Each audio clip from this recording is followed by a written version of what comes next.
నిర్మల్ పట్టణంలోని ఆర్యవైశ్య సంఘ ఎన్నికలు హోరాహోరీగా నిర్వహిస్తున్నారు. ఇక్కడ అధ్యక్ష పదవికి నిలబడే వ్యక్తి కూడా ఉన్నాడు. ఆయన తరచు ఒకసారి మాట్లాడే ప్రయత్నం చేద్దాం. సార్, ఏం చేస్తారు? మీరు ఎట్లా చేస్తారు? ఆర్యవైశ్య సంఘ పట్టణ అధ్యక్షుడు అయితే మీరు ఏం చేస్తారు?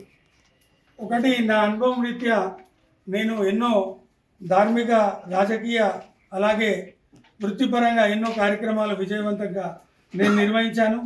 ఆ అనుభవాన్ని చూసుకొని నేను రేపు రాబోయే కాలంలో ఆర్యవైశ్యులకు నా దగ్గర మంచి ప్రణాళికతోని నేను ఈరోజు మేనిఫెస్టో కూడా విడుదల చేయడం జరిగింది.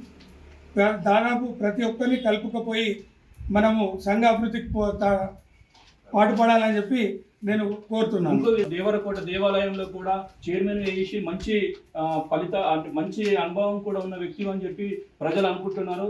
నేను నిష్ఠగా ప్రతి పూజని నిర్మల్లో ఎవరైతే మనం తిరుపతికి పోని విధంగా ఉన్నారో వారికి ఊంజాల సేవ, కళ్యాణాలు, అలాగే బ్రహ్మోత్సవాలు, మన గుడిలో కళ్యాణాలు అన్నీ అద్భుతంగా వాళ్ళకి చేర్చేలాగా, ఇక్కడ ఉన్న వారికి చెందేలాగా చేసినాను. కాబట్టి భక్తులందరూ కూడా ఈరోజు నన్ను ఎంతో మెచ్చుకొని అవకాశం ఇంకా ఇస్తా అన్నా కానీ మా అమ్మవారి పుట్టుక నాకు ఉంది కాబట్టి నేను అక్కడ కూడా చేయాలన్న ఉద్దేశంతో ఆ అనుభవాన్ని ఇక్కడ కూడా చేస్తానని చెప్పి తెలియజేస్తున్నాను.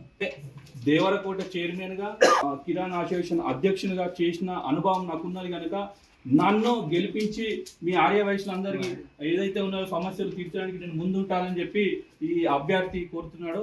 ఆయనకు ఆటో గుర్తుకు ఓటు వేయాలని చెప్పి అందరు ఆర్యవైశ్యులు కూడా ఆయన దీవించాలని చెప్పి కోరుకుంటున్నాడు.